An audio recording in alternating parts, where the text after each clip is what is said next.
Bienvenue dans cette nouvelle vidéo de la série 10 minutes de théologie.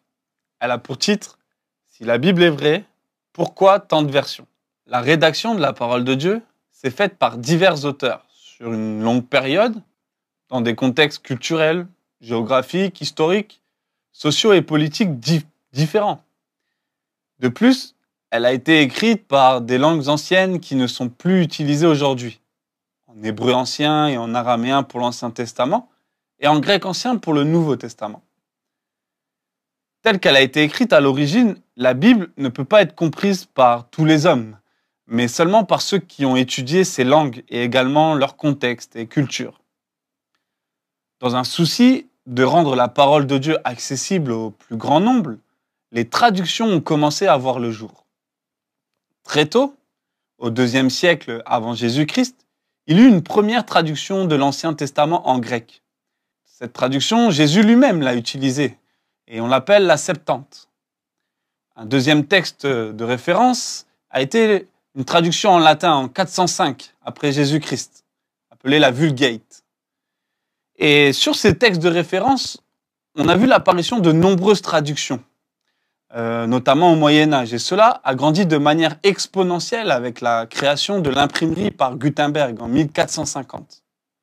Ça a favorisé l'expansion de l'Évangile et de la parole de Dieu à travers le monde, de génération en génération. L'objectif et le défi de la traduction de la Bible est donc double. Le premier, c'est la communication du texte original en respectant l'intention de l'auteur. Et le deuxième, c'est s'assurer que le lecteur comprenne la pensée qui est communiquée. Il y a ce célèbre dicton qui dit que traduire, c'est trahir. À partir du moment où l'on traduit un texte, on prend le risque de transformer la pensée initiale exacte de l'auteur. Ceci demande une maîtrise parfaite de la langue traduite, mais ça ne s'arrête pas là.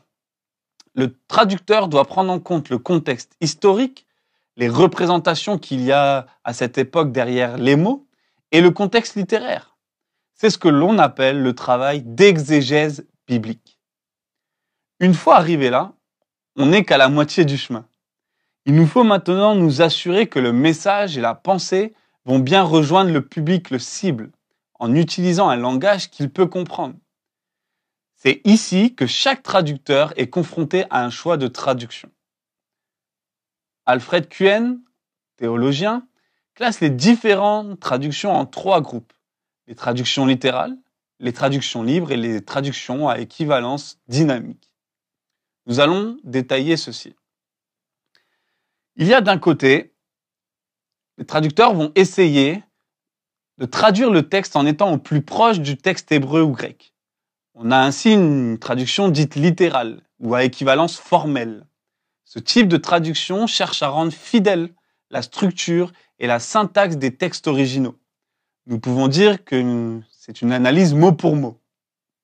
De l'autre côté, la traduction à équivalence dynamique ou naturelle essaye de communiquer le sens et la pensée de l'auteur plus que la traduction exacte du mot.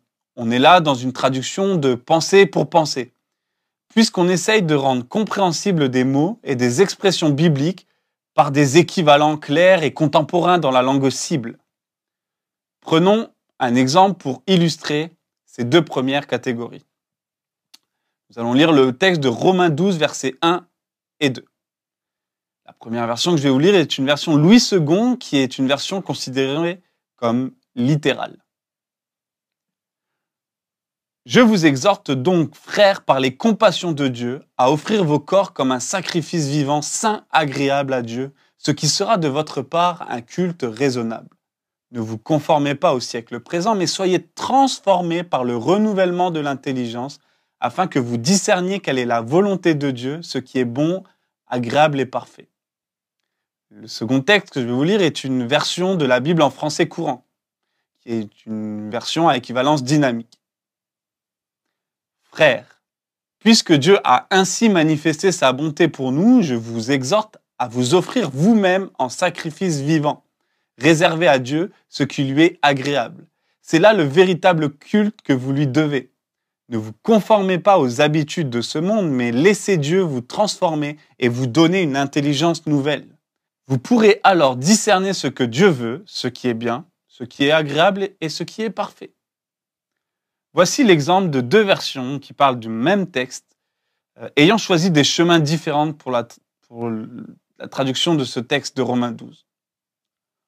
On constate que dans la première version, le langage est soutenu et que les expressions sont adaptées à un public qui a l'habitude du langage biblique.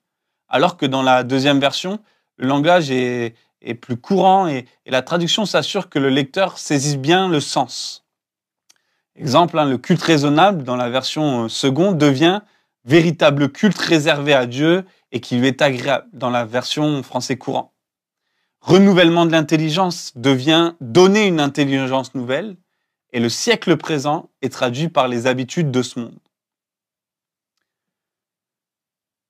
Ensuite, nous avons une troisième catégorie appelée traduction libre qui rassemble des traductions qui paraphrasent l'original tout en intégrant des éléments plus ou moins grands d'interprétation personnelle. Alors le traducteur choisit un chemin pour rejoindre son auditeur. Ainsi, on observe une multiplicité de Bibles. En français, plus de 400 versions différentes. Et en anglais, on en compte plus de 600. Après ces quelques explications, peut-être on peut se poser la question, quelle traduction faut-il prendre alors? En réalité, toutes ces traductions présentent des points faibles et des points forts. Chaque traduction peut représenter un atout en fonction du public visé ou de l'utilisation du texte qui en est faite. Ce sont les besoins du lecteur qui vont définir le meilleur choix de traduction à faire. La Bible en français courant sera plus adaptée pour des enfants, des jeunes ou des personnes dont le français n'est pas la langue maternelle. La Bible Semeur a été conçue dans l'optique de rejoindre les non-croyants qui plongeraient dans les Saintes Écritures ou encore les personnes nouvellement converties avec un langage poétique et facilement accessible. Pour la méditation quotidienne, il est bon de varier les traductions afin d'acquérir et de nourrir notre réflexion et de renouveler notre compréhension des Écritures. On peut, dans un premier temps, choisir une traduction à équivalence dynamique pour saisir la pensée de l'auteur, comprendre facilement, méditer, puis reprendre le même texte dans une traduction littérale, ce qui nous donne une idée plus proche du texte initial et qui nous aidera dans une étude plus approfondie. Avec l'expérience du texte biblique et pour des études plus approfondies, il est nécessaire de se tourner vers des traductions plus littérales, comme la Darby ou la Bible Chouraki, ou des versions dites semi-littérales, comme la version Louis II ou la Colombe en français. Pour ce qui est de la lecture publique, il est conseillé de choisir des versions qui seront compréhensibles de tous. Mais dans tout ça, aucune traduction n'est parfaite. Toutes ces versions ont leur raison d'être et doivent être considérées comme complémentaires les unes aux autres. Les traducteurs bibliques s'accordent pour dire qu'aucune traduction ne peut être suffisante, mais qu'il est nécessaire d'utiliser plusieurs versions. Déjà, à son époque et dans son traité sur la culture chrétienne, saint Augustin disait « La confrontation des différentes traduction permet, comme à tâtons, d'entrevoir quelque chose de l'original vers lequel elles convergent. Et cela même pour un lecteur à qui cet original reste inaccessible. La véracité de la Bible n'est pas remise en question dans nos traductions, puisque toutes s'appuient sur le texte original en essayant d'être le plus honnête possible. La raison pour laquelle nous avons une diversité de versions, c'est la volonté de répondre au défi d'être compris dans notre langue contemporaine. De plus, les apôtres eux-mêmes, dans certains épîtres, utilisent des citations de l'Ancien Testament empruntées directement de traductions qui circulaient déjà à leur époque. C'est donc en utilisant les différentes traductions avec sagesse et discernement, en fonction du contexte et des besoins, que nous pouvons puiser et bénéficier des trésors de la parole de Dieu. Merci de m'avoir écouté. Soyez bénis.